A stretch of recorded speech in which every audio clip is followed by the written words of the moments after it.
भारत देश पूरी विविधताओं के लिए जाना जाता है, लेकिन हमारे देश में कुछ राज्य ऐसे हैं जिनके बारे में कम चर्चा होती है, खासकर ऐसे राज्य जो बहुत कम समय बने हुआ। तमाम सारी समस्या उनकी मौजूद हैं। ऐसे में तेलंगाना राष्ट्र समिति क्या कुछ कर रही है, तेलंगाना राज्य बनने के बाद वहां पर कितना काम हो रहा है, क्योंकि तमाम मुद्दों के साथ ये राज्य बना है। और वहां की एक सांसद जो कि सांस्कृतिक तौर पर ज्यादा काम करती हैं, राजनीतिक मुद्दों पर संसद में अपनी धमक देती हैं, के कविता, वो इस वक्त हमारे साथ मौजूद हैं। हम उनसे बात करेंगे और समझने की कोशिश करेंगे कि तेलंगाना में क्या कुछ वो कर रही हैं और तेलंगाना की बातों को देश की संसद में किस तरीके से रख रही हैं। कविता जी, समय में आपका स्वागत है। Thank you. आपके बारे में बहुत सारे लोगों ने सुना है और ये भी सुना है कि अचानक से आप राजनीति में आ गई। सबसे पहले मैं आपसे जानना चाहता हूं कि इंजीनियरिंग करने के बाद ये अचानक राजनीति में आना कैसे हुआ? अचानक से नहीं आई हूं मैं राजनीति में, वैसे पहले नहीं आए थे हम। तो तेलंगाना का जो आंदोलन चल रहा था उसमें भाग लेने के लिए आए थे और उसमें भाग लेते लेते धीरे धीरे उस समय ऐसा माहौल था कि आंदोलन और राजनीति साथ में चल रहे थे, क्योंकि हमने एक पॉलिटिकल प्रोसेस के ऊपर आंदोलन चलाया था। हमने ऐसा नहीं कहा था कि कॉन्स्टिट्यूशन के दायरे के बाहर हम आंदोलन नहीं चला रहे थे, हम विद इन द कॉन्स्टिट्यूशन चला रहे थे। तो राजनीति और आंदोलन साथ में चल रहा था, तो एक्सपीरियंस थोड़ा ये हो गया। जब राज बन गया तब एमपी का मौका मिला, एमपी के लिए कंटेस्ट करने के लिए, तो पार्लियामेंट में अभी आने का मौका मिला। But first step was to start with the Telangana movement में लोगों के साथ मिलके काम करते हुए आए थे। और इंजीनियर करो या चाहे कुछ भी करो, अल्टीमेटली जब आपकी मातृभूमि बुलाती है, मुझे लगता है आपको वापस आना चाहिए, अपने लोगों के लिए काम करना चाहिए। टीआरएस जब से सत्ता में आई तो वहां पर काफी कुछ काम किया जा रहा है जी, लेकिन जैसा कहा गया उस तरीके से नहीं। आपके काम करने का तरीका एक अलग है। आप एक जागृति मंच भी चलाती हैं सांस्कृतिक के जरिए। वो मंच क्या है और वो मंच कैसे काम करता है और कैसे उसमें आप राजनीति को और संस्कृति को और समाज को जोड़ती हैं?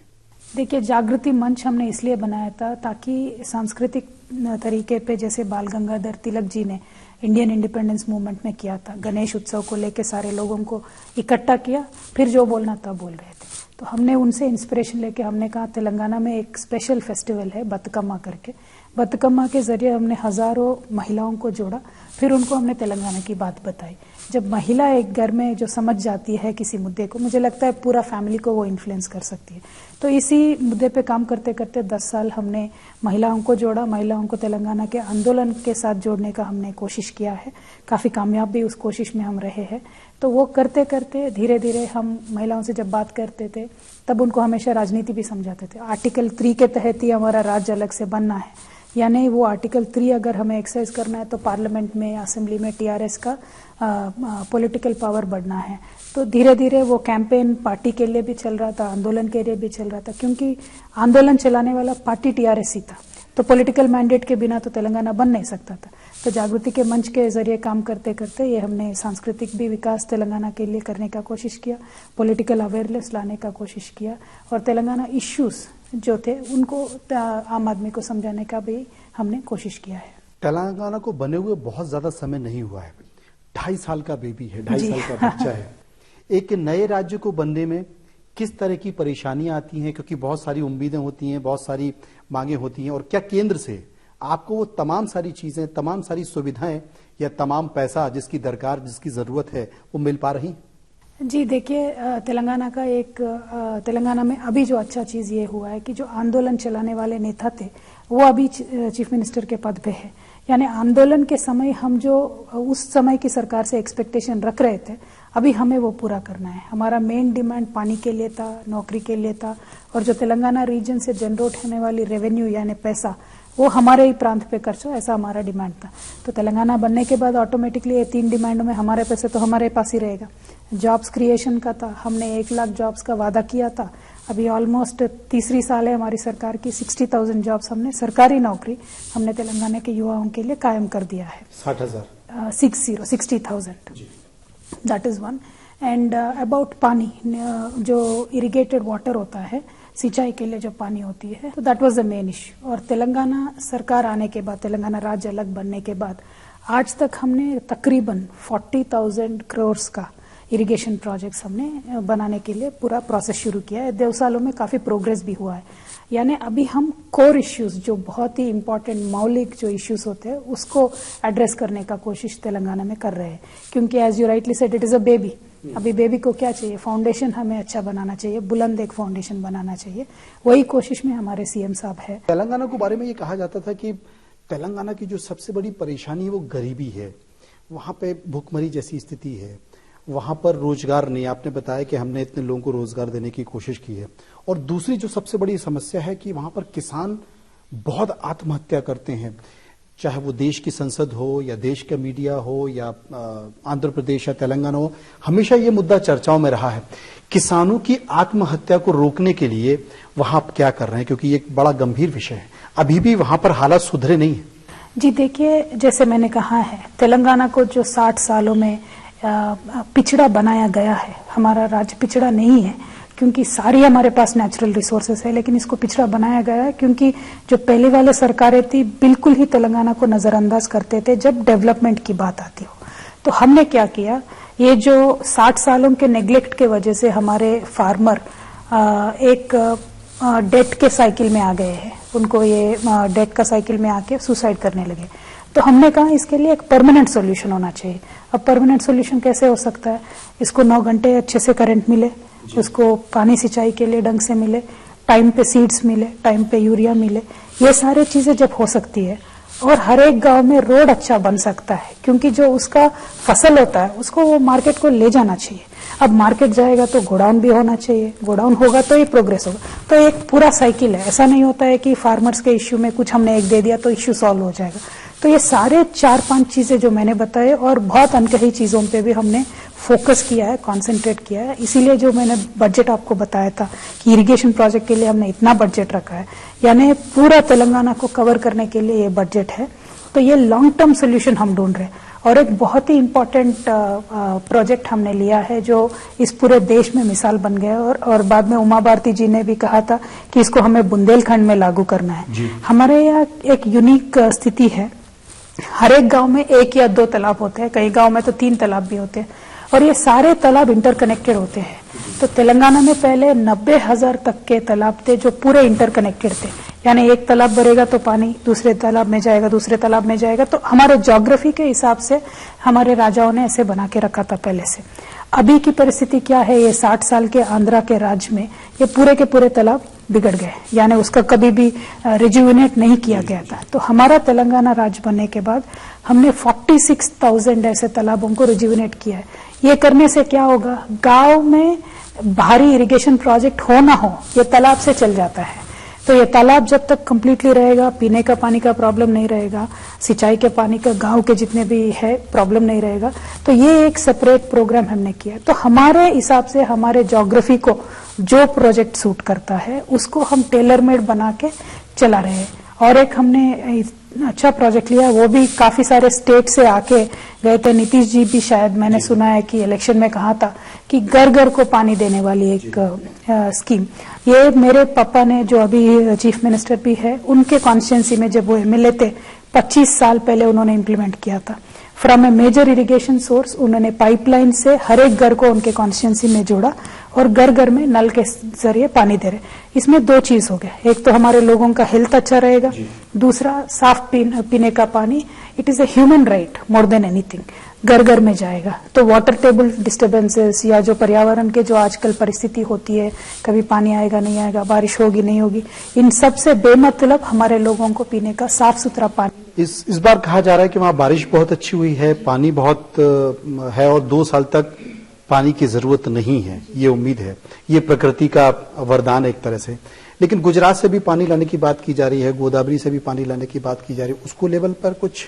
गुजरात तो काफी दूर है हमारे से, किसी नदी के जरिए पानी, गोदावरी और कृष्णा दोनों नदियों से पानी लेके घर घर में लाने का कोशिश कर रहे हैं। हमारा एक, जैसे आपने कहा, वरदान है। तेलंगाना राज्य अगर ऐसा है तो उसके सर के ऊपर एक बड़ी नदी है और नीचे भी एक बड़ी नदी है, ऊपर गोदावरी नीचे कृष्णा रहता है हमारा, यानी पूरा तेलंगाना को भरपूर पानी मिल सकता है। अगर हम आंध्रा वाले नहीं दे रहे थे, आंध्रा के जब राज चल रहे थे तो पूरे पैसे यहाँ से लेके रेवेन्यू तेलंगाना का था, पैसा जनरेट यहाँ होता है, लेकिन ये पैसे खर्च कहाँ होते थे? आंध्रा में होते थे। तो आंध्रा में भरपूर इरिगेशन प्रोजेक्ट्स बने हुए हैं, लेकिन तेलंगाना में बिल्कुल नेग्लेक्ट था। तो ये स्थिति बदलने की कोशिश हो रही है। तो क्या उसको लेकर कोई विवाद नहीं है? बिल्कुल है, क्यों नहीं है, बिल्कुल है। कृष्णा क्या उम्मीद रखते हैं? केंद्र से तो काफी कुछ सपोर्ट का उम्मीद रखते हैं। दोनों, हालांकि दोनों राज्यों के बीच में केंद्र सरकार का ज्यादा रोल नहीं होता है। इसके लिए अलग से ट्रिब्यूनल्स है, सुप्रीम कोर्ट है, केंद्र सरकार का water commission, central water commission होता है, थोड़ा बहुत उनका रोल होता है। और एक्चुअली ये इरिगेशन प्रोजेक्ट बनाने में केंद्र से ज्यादा पैसा भी किसी राज्य को मिलता नहीं है। लेकिन एज उनके पॉलिटिकल अलाई है आंध्रा, तो उन्होंने पोलावरम करके एक प्रोजेक्ट है जिसको उन्होंने नेशनल प्रोजेक्ट का स्टेटस दिया। तो हमने ये रिक्वेस्ट किया है, तेलंगाना नया राज्य है, आंध्रा तो पुराना ही राज्य है, उसको ज्यादा दो। तो हमें मिलना चाहिए नेशनल प्रोजेक्ट स्टेटस। ये हम बार बार उनसे डिमांड करते रहते हैं। पहले थोड़ा, क्योंकि पॉलिटिकल अलाई आंध्रा था, थोड़ा रिलेशन में शायद थोड़ा छटपट था, लेकिन अभी धीरे धीरे आते आते हमारे चीफ मिनिस्टर साहब का और मोदी जी का अच्छा एक वर्किंग रिलेशनशिप बन रहा है, और उसके जरिए से हमें काफी कुछ मिलता भी है, लेकिन काफी कुछ और भी मिलने का है। तो हम एक प्रोफेशनल रिलेशनशिप बना के हमारे तेलंगाना स्टेट के एडवांटेज के लिए काम कर रहे हैं। जी, तो तमाम मुद्दों पर हमने चर्चा की। एक छोटा सा ब्रेक लेंगे, ब्रेक के बाद वापस आएंगे तो बात करेंगे कुछ और मुद्दों पर। बस एक छोटा सा ब्रेक।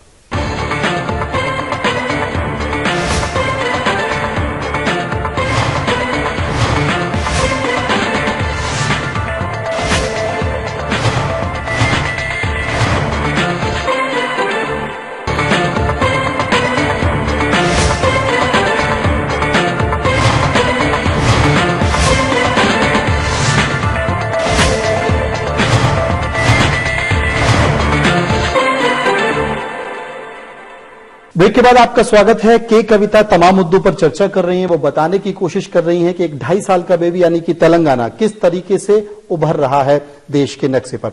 कविता जी, तमाम ऐसे मुद्दे होते हैं जो केंद्र के विषय होते हैं, और जब वो लागू होते हैं तो उसकी तकलीफ आपके दूर दराज यानी कि दिल्ली से दूर उन राज्यों में भी होती है। एक बड़ा फैसला है नोटबंदी को लेकर, और उसकी तकलीफ हमने देखी तब भी जब आपके पिता और तेलंगाना के मुख्यमंत्री मुलाकात करने गए प्रधानमंत्री नरेंद्र मोदी साहब से, अपनी पीड़ा को व्यक्त किया। तो क्या ये आपको लगता है कि इस तरह के फैसले कहीं ना कहीं तकलीफदायक होते हैं उन राज्यों में भी जहां के लोग हैं जो परेशानी झेलते हैं? बिल्कुल होती है, और मुझे लगता है ये नोटबंदी एक इतना बड़ा फैसला है हमारे हिंदुस्तान के पूरे इतिहास में। देखिए, थोड़े चंद ऐसे घटनाएं होंगे जो पूरे देश की गति को बदलने वाली घटनाएं होती है, वैसी एक नोटबंदी का इश्यू। क्योंकि हम एक अच्छा परफॉर्मेंस दे रहे थे, चाइना को बीट करके इंडिया आगे बढ़ रहा था, पूरे मैक्रो इकोनॉमिक जो पैरामीटर्स होते हैं, जीडीपी, ये सब पूरा कंट्रोल में आ रहा था। और इस समय में ये डिसीजन लेने से अभी पूरे जितने भी आर्थिक शास्त्रवेत्ता है वो भी बता नहीं पा रहे कि देश का क्या होगा, जीडीपी कम होगा, बढ़ेगा, घटेगा, समझ में नहीं आ रहा है। तो एक अनसर्टेनिटी वाली सिचुएशन नहीं, लेकिन सरकार बोल रही है कि राम राज्य आ जाएगा। वो अलग बात है, सरकार जो भी बोले, लेकिन आर्थिक शास्त्रवेत्ता तो मानने को तैयार है नहीं, क्योंकि अपने अपने अलग अलग राय बता रहे। लेकिन इस स्थिति में एक राज्य का मुख्यमंत्री होने के नाते हमारे मुख्यमंत्री साहब के ऊपर बहुत ज्यादा जिम्मेदारी थी कि लोगों की समस्या जो है कम से कम किया जाए। पूरी तो मिटा नहीं सकते, क्योंकि अभी केंद्र सरकार का निर्णय है, हमें तो फॉलो करना है, क्योंकि इंडियन फेडरल सिस्टम में state can not do anything in this matter, तो हमें फॉलो करना है। तो हमारे पिताजी ने, हमारे सीएम साहब ने एक लोगों को पूरा कॉन्फिडेंस में लेके ये कहा है कि हाँ, ये अलग स्थिति है, बहुत अनिश्चिति देने वाली स्थिति है, लेकिन इस हालात में अगर हम केंद्र सरकार के साथ चलेंगे और कैशलेस सोसाइटी के तरफ सबसे पहले कदम तेलंगाना उठाएगा, तो शायद हमें सबसे ज्यादा बेनिफिट हो सकता है। क्योंकि ये दर्द कम करने वाली बात कैसी होगी, अभी जब कैशलेस सोसाइटी के तरफ बढ़ेंगे तो ही इस स्थिति का मुकाबला हम कर सकते हैं। क्या इतनी जल्दी हो सकता है? तब जबकि ये रिपोर्ट आती है कि देश में इंटरनेट का इस्तेमाल सिर्फ 25% लोग करते हैं। तेलंगाना में तो अभी वो तमाम सारी आधारभूत सुविधाएं, बेसिक सुविधाएं ही नहीं है जहां पर कि वो कैशलेस सोसाइटी की तरफ बढ़ सकें, या कार्ड इस्तेमाल कर सकें, या प्लास्टिक मनी इस्तेमाल कर दें। आपको लगता है कि जितनी जल्दी केंद्र सरकार चाहती है उतनी जल्दी ये धरातल पर उतर सकता है? आसान है नहीं, लेकिन कोशिश तो जरूर की जा सकती है। देखिए, इसके लिए चाहिए क्या, हर विलेज में, गांव में बैंक चाहिए, एटीएम्स चाहिए। अगर जब वो नेटवर्क ढंग से हम क्रिएट कर पाएंगे तो बाकी सब हो सकता है। बैंक फिजिकली कहीं पे लगाना बहुत खर्चे की बात होगी, एम्प्लॉयज ये वो नेटवर्क नहीं हो सकता है। तो टेक्नोलॉजी को इस्तेमाल करते हुए जो अपने हाथ में स्मार्टफोन है या एक एक पंचायत में जो कंप्यूटर है उनको इस्तेमाल करते हुए, देखिए हम हिंदुस्तानी लोग तो जुगाड़ करने में तो बहुत पॉपुलर है, तो जितने में है उतने में काम चलाना है और बहुत एफिशिएंटली चलानी है। लेकिन सबसे इम्पोर्टेंट बात यह है कि एवरी स्टेट चीफ मिनिस्टर पहले उनके लोगों को कॉन्फिडेंस देना चाहिए। इस स्थिति में लोगों को और कंफ्यूज करके लोगों को ये बोलना कि मोदी जी ने गलत किया, ये किया भाई जो भी नहीं, वो तो इसलिए नहीं किया क्योंकि सामान्य तौर पर यह माना जाता है कि काला धन देश के राजनेताओं के पास है, देश की ब्यूरोक्रेट्स के पास है, तो अगर बता दिया जाता तो धन बदल लेते। नहीं, मोदी जी ने नहीं बताया, वो अच्छी बात है। वो मौका ही नहीं दिया। नहीं, मैं दूसरे राज्यों के मुख्यमंत्री की बात कर रही हूँ जो जाके धरने दे रहे, जो जाके बोल रहे। मैं उनसे यही कहना चाहती हूँ, आप धरने देने से, आप जाके लाइन में खड़े होने से प्रॉब्लम और बढ़ेगी जी, लोगों को असुविधा और होगी। तो लोगों को जितना जल्दी से जल्दी लोगों को हम इसका आदत डालें और उनको साथ में लेके चले तो शायद परिस्थिति बदल सकती है। हाँ, दूसरा यहाँ पे एक इम्पॉर्टेंट मुद्दा और है कि सिर्फ डिमोनेटाइजेशन से, सिर्फ ये नोटबंदी से पूरा का पूरा कालाधन खत्म नहीं होगा। ये तो पहला कदम। तो ये बात सरकार को नहीं पता थी? सरकार को भी पता है और उन्होंने उसके आगे भी कदम उठाने अभी शुरू किया। अगर आप नोटिस कर रहे तो टैक्सेशन में रिफॉर्म ला रहे, हवाला के ऊपर उन्होंने बड़ा क्रैकडाउन किया है। और मुझे लगता है और इसमें हमारे मुख्यमंत्री साहब जब प्रधानमंत्री जी से मिले थे तो उन्होंने ये पूरा एक उनको अच्छे सजेशंस दिए थे कि सिर्फ ये नहीं, इसके साथ बहुत और काम करना है। रियल एस्टेट के सेक्टर को इमीडिएटली रिफॉर्म में लाना है, इलेक्शन में रिफॉर्म होना है, खुद जब इलेक्शन कमीशन में, इलेक्शन सिस्टम में रिफॉर्म होगा तो ही ये सारा बदलाव आ सकता है। क्योंकि ये कहा भी जाता है कि सबसे ज्यादा काले धन का इस्तेमाल चुनाव में होता है और वहां अगर ये खत्म होगा तो शायद ये समस्या से निपटा जा सकता है काफी हद तक। तो जो चर्चा चल रही है, प्रधानमंत्री नरेंद्र मोदी भी ये कहते हैं, बीजेपी भी ये कहती है कि पूरे देश में एक साथ चुनाव हो। आप मानती हैं होना चाहिए, हो सकता है? मुश्किल है। अगर होगा भी तो फर्क नहीं पड़ेगा क्योंकि हमारी जनता इतनी स्पिरिटेड और वेल नोन जनता है कि केंद्र में किसी और को चुनेंगे, राष्ट्र में किसी और को चुनेंगे, उसमें कोई डिफरेंस नहीं आएगा, पॉलिटिकली डिफरेंस नहीं आएगा। जैसे मोदी जी कह रहे हैं कि कच्चा कम होगा, ये अलग बात है, लेकिन हाँ थोड़े अभी जो डिफरेंट स्टेट्स है उनको भी मानना है, उन सबको भी लेके आना है। हमें तो कोई इसमें मतलब नहीं है, लेकिन इलेक्शन रिफॉर्म्स यानी मैं स्टेट फंडेड इलेक्शंस की मैं बात करूंगी और उसमें ये बात करेंगे कि अभी पार्टी के इंटरनल इलेक्शंस हो तो उसके जो रूल्स इलेक्शन कमीशन के हैं उनको एक प्रॉपर दायरे में लेके चलना है। That is what I feel are the true election reforms. एक साथ में इलेक्शन करना एक बात है, लेकिन एक साथ में इलेक्शन करेंगे तो भी पैसों का रोल उसमें से हटाना आसान नहीं होगा। पैसों का रोल या सरकारी खर्चे पर चुनाव कराया जाए तो अच्छा रहेगा, लेकिन अकाउंटिंग में या तो अगर आजकल जो नॉन सीरियस कैंडिडेट्स नॉमिनेशन डाल देते हैं तो उनको कैसे एलिमिनेट करोगे? एलिमिनेट अगर करोगे तो वो डेमोक्रेसी में किसी को भी इलेक्शन लड़ने का अधिकार आप छीन लोगे। तो ये सारे कॉन्स्टिट्यूशनल मुद्दे हैं, उन सब पे अच्छे से सोच के फिर कदम उठाने का जरूरत है। लेकिन इस देश में डेफिनेटली इलेक्शन रिफॉर्म्स का तो जरूरत है। एक बहस पूरे देश में चल रही है, वो बहस चल रही है अल्पसंख्यक को लेकर, क्योंकि तमाम ऐसे अल्पसंख्यक, चाहे वो राजनेता हों या फिल्मी दुनिया से जुड़े हुए लोग हों या समाज सेवा करने वाले लोग हैं, वो ये कहते हैं, उनका ये मानना है कि इस देश में एक अजीब सी स्थिति है, राष्ट्रभक्त और राष्ट्र विरोधी की बहस चल रही है। चूंकि तेलंगाना में बड़ी संख्या में अल्पसंख्यक वर्ग के लोग रहते हैं, मुस्लिम लोग रहते हैं, क्या वाकई है ऐसा आप मानती हैं? बिल्कुल, एक इनसिक्योर फीलिंग होता है। देखिए जनरली सोसाइटी में जो थोड़े वीक पद पे अपने आप को महसूस करते हैं, जैसे हम माइनॉरिटीज की बात करते हैं, तो उनको तो हर एक फैसले से ज्यादा डर लगने लगेगा कि हमारे राइट्स को कर्टेल करने का ये कोशिश है। तो ऐसे समय में हमें और ज्यादा बड़प्पन से कदम उठाना चाहिए, चाहे वो पॉलिसी मेकिंग में हो, चाहे वो नारेबाजी में हो। नारेबाजी से अक्सर होता यह है कि कुछ जमीनी हद पे कुछ होगा नहीं, लेकिन इमोशनल डिस्टर्बेंस जो ज्यादा क्रिएट करता है वो देश को आगे बढ़ाने में भी कुछ काम नहीं करेगा और उसके ऊपर से नेगेटिव एक पब्लिसिटी बहुत आ जाती है। जैसे देखिए ये हरियाणा में इश्यू हुआ था, lot of issues have happened of late, बहुत ज्यादा नारेबाजी हुआ था। तो हम उसी दौरान एक विदेशी ट्रिप पे गए थे पार्लियामेंट्री कमेटी के साथ यूरोपियन पार्लियामेंट में। तो everybody was questioning us about that, ये क्या हो रहा है, इंडिया में बीफ नहीं खाने दोगे, इंडिया में ऐसे कर रहे हो, इंडिया में वैसा कर रहे हो, क्या हो रहा है, क्या हो रहा है। तो ये जो एंग्जाइटी वर्ल्ड में बनाता है ना, अपने इंडिया के प्रति जो इमेज बनाता है, वो बहुत खराब हो जाता है। और मोदी जी जब पर्टिकुलरली इतना इंटरेस्ट लेके दुनिया भर में इंडिया का एक पॉजिटिव इमेज बनाने की कोशिश कर रहे हैं, इस समय पे ऐसे नारेबाजी, ऐसे क्या बोलते हैं, जैसे एक myopic kind of A behaviour कहीं नहीं ले जाएगा किसी को। बड़ा अजीब सा लगता है जब आमिर खान कहते हैं कि ये देश रहने लायक नहीं रह गया, मैं यहां से बाहर चला जाता, तो कुछ लोग कहते हैं, बीजेपी के बड़े नेता कहते हैं कि ये देशद्रोही, ऐसे तो देश से बाहर निकाल देना चाहिए। इनक्रेडिबल इंडिया का जो कैंपेन है आमिर खान का, उससे बाहर निकालने की बात हो जाती है।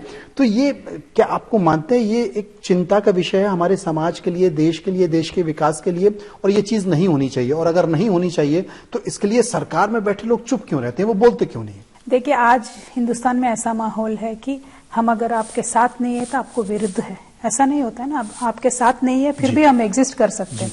If I am not with you it doesn't mean I am against you. ऐसा एटीट्यूड जो सरकार में रहने वाले लोग कहेंगे तो बाकी के लोगों के लिए बहुत अनसर्टेन एनवायरनमेंट क्रिएट हो जाता है। जैसा आमिर खान का ही आपने बात किया है, शाहरुख खान ने भी कुछ कहा था, और किसी भी कोई सेलिब्रिटी कोई कह देता है तो उसके ऊपर ऐसे टूट पड़ते हैं कि इससे बड़ा देशद्रोही कोई नहीं होगा। लेकिन उससे होगा क्या, मुझे बोलिए, उससे कुछ होने वाला नहीं है। लेकिन प्रधानमंत्री भी तो चुप रहते हैं, वो अपने सांसदों को भी कुछ नहीं बोलते, अपने मंत्रियों, उनके केंद्र में बैठे मंत्री जिन्होंने संवैधानिक पद की शपथ ली है, किसी के साथ भेदभाव नहीं करने की शपथ ली है, उसके बावजूद भी वो उस तरह के बयान देते हैं।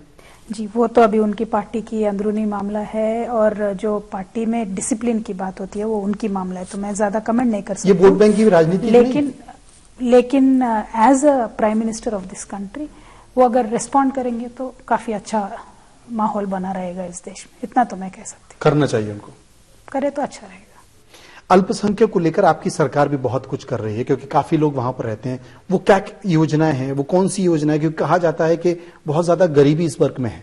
जी बिल्कुल है। हमारे यहाँ तो बहुत अनफॉर्चुनेट इंसिडेंसेस हैदराबाद में हुए थे माइनॉरिटी सेक्शन को लेकर, पर्टिकुलरली कि मुसलमान लड़कियों को दुबई में 5,000 6,000 के लिए किसी बुढ़े शेख के साथ शादी कर दिया। ऐसे कुछ बहुत इंसिडेंट्स पहले हुए थे, देश भर में भी अटेंशन में आए थे वो सारे। जब हम तेलंगाना के एजिटेशन कर रहे थे, आंदोलन चला रहे थे, हमारे सीएम साहब बहुत सोचते थे कि ऐसा क्यों होता है, इनके साथ ऐसा क्यों हो रहा है, क्योंकि एक दशा ऐसी थी हमारे यहाँ माइनॉरिटीज रूल करते थे। Mars was a Muslim ruled state earlier, तो वहां से इनकी हालत पूरे खराब होके इतना ऐसा माहौल हो गया। अभी पहले 35% सरकारी एम्प्लॉयमेंट में माइनॉरिटीज रहते थे, अब हार्डली 2%, 1%। एजुकेशन लेवल्स गिर गया, बेरोजगारी होगी, पूरा पढ़ाई का माहौल खराब हो गया, और वुमेन लिटरेसी तो बहुत ही भयानक परिस्थिति में है। तो ये सारे चीजें लेके हमारे सीएम साहब ने डिसाइड किया कि इनको जब तक स्ट्रेंथन नहीं करेंगे फाइनेंशियली तब तक ये इम्प्रूवमेंट नहीं हो सकता। तो इसीलिए सेपरेट स्कूल्स माइनॉरिटीज के लिए बनाया है, like with hostels, total from KG to PG सरकार ही पढ़ाएगी। और ये लड़कियों के लिए शादी करने का जो बोझ होता है मुसलमान घरों में या माइनॉरिटीज के घरों में, तो शादी के लिए 51,000 रुपये देने का फैसला हमने किया था। तो ये क्यों हर परिवार की हर लड़की को जिन शादी के लायक है और लीगल एज के ऊपर है, तो उनको देने का ये फैसला किया था। ये करते क्यों है? क्योंकि अब लीगल एज के लिए पहले वेट नहीं करते थे। Now when we are giving help from the government, एक तो लीगल एज तो यानी बाल विवाह पूरा खत्म हो जाएगा, that was one attitude. Second thing, लड़की को एटलीस्ट तब तक पढ़ाएंगे लीगल एज वेडिंग तक, तो वुमेन लिटरेसी बढ़ेगी, पूरा बाल विवाह का व्यवस्था खत्म हो जाएगा। साथों साथ लड़की को थोड़ा एक कॉन्फिडेंस मिलेगा कि सरकार हमारे लिए है, कुछ ख्याल रखता है हमारा। तो उसके साथ और हमने पहली दफा ये काम किया, शायद ही किसी राज्य में होगा। हमारा deputy chief minister is a Muslim, so we said they have to be politically empowered also. और वो सीधे चुने भी नहीं है, वो एमएलसी को उनको बना के फिर उनको डिप्यूटी चीफ मिनिस्टर हमने बनाया है। This is a major step and that had given a lot of confidence to the minority community, not only for Muslims but also Christians. जब क्रिसमस होता है तो चर्चेस के जरिए इनको कपड़े बांटते हैं, जब रमजान होता है तो मुसलमानों को, गरीब मुसलमानों को कपड़े बांटता है सरकार के तरफ से। यानी it is respecting the community first then empowering the community and then also politically empowering them to go ahead, यानी बिल्कुल कॉन्फिडेंस भी देने का होना भी चाहिए, क्योंकि राजनीतिक पार्टी और राजनेता सांप्रदायिक सद्भाव की बात तो करते हैं, लेकिन उनकी सरकारों में, उनके फैसले में वो चीज दिखाई नहीं देती। आपने किया, बाकी आप बधाई के पात्र हैं इसके लिए। एक आरोप बार बार लगता है आपकी पार्टी पर भी, आपकी सरकार पर भी, कि राजनीति में भाई भतीजावाद बहुत चलता है।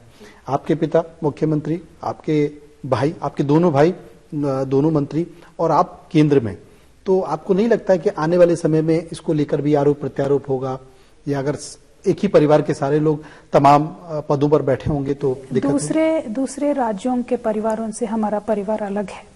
कैसा अलग है? जो 15 साल तेलंगाना के संघर्ष में पूरा का पूरा हमारे परिवार का, ये ऐसे दिन थे कि पूरा का पूरा हमारा परिवार जेल में बैठा था जी। और जो लोगों के साथ हम चल के इतना साल काम किया है, लोगों से चुन के तो वापस आए हैं। ऐसा नहीं है कि किसी को नहीं चुने बगैर राज्यसभा में भेज दिए या तो एमएलसी दे के कुछ मंत्री पद दे दिया। ऐसा बैकडोर पॉलिटिक्स हम नहीं करते, क्योंकि हम आंदोलन पद से है, जो भी बोलना है सीधा बोलते हैं, जो भी करना है सीधा करते हैं। और जब पूरा परिवार सैक्रिफाइस करके मूवमेंट चला रहा था, किसी ने तो ये नहीं कहा है कि पूरा परिवार इतना क्यों काम कर रहा है। काम करते तब डिफरेंट है, इलेक्शन में आते हैं डिफरेंट है, ऐसा नहीं होता है। हमने लोगों को जाके हमने पूछा है, लोगों ने हमें चुन के भेजा है।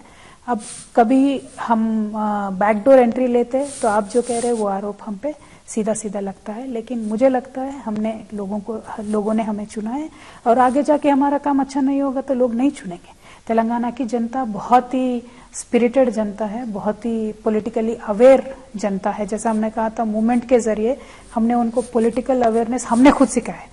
तो जो लोग काम नहीं करेंगे, जो नेता लोगों की आवाज सुनाई नहीं देंगे संसद में या कहीं पे भी, तो बिल्कुल उनको डिसमिस कर देंगे। कविता जी, आपने हमसे बात की, आपका बहुत बहुत शुक्रिया। Thank you. तो ये थी के कविता, जो कि अपने खास काम के जरिए पहचानी जाती हैं। भले ही ये तेलंगाना के मुख्यमंत्री की बेटी हैं, लेकिन युवा होने के साथ साथ अपनी एक पहचान राजनीति में रखती हैं, और देश के लोग भी जाने, हिंदी भाषी लोग भी जाने कि वाकई इस देश में कुछ ऐसे युवा हैं जो बहुत शांत तरीके से, सांस्कृतिक तरीके से समाज में अपनी एक पहचान बना रहे हैं। फिलहाल इतना ही।